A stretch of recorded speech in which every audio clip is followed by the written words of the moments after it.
2/3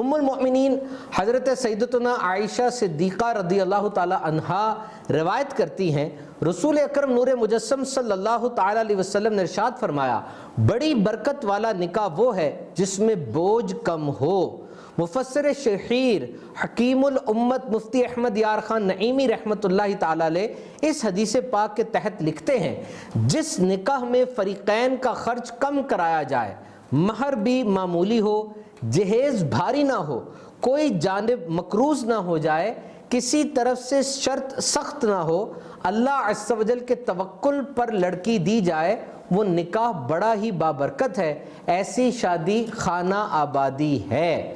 آپ صلی اللہ تعالیٰ علیہ وسلم نے اپنے تمام ولیموں میں سے جو سب سے بڑی دعوت ولیمہ فرمائی، وہ بھی ایک بکری کے گوشت سے زیادہ کی نہ تھی، جیسا کہ حضرت انس رضی اللہ تعالیٰ عنہ فرماتے ہیں کہ رسول اللہ صلی اللہ تعالیٰ علیہ وآلہ وسلم نے جتنا بڑا ولیمہ حضرت سیدتنا زینب کے حبالہ عقد میں لینے کے موقع پر کیا تھا، اتنا بڑا ولیمہ تمام ازواج مطہرات میں سے کسی کا بھی نہیں تھا، اور وہ بڑا ولیمہ پوری ایک بکری کے ذریعے کیا گیا تھا۔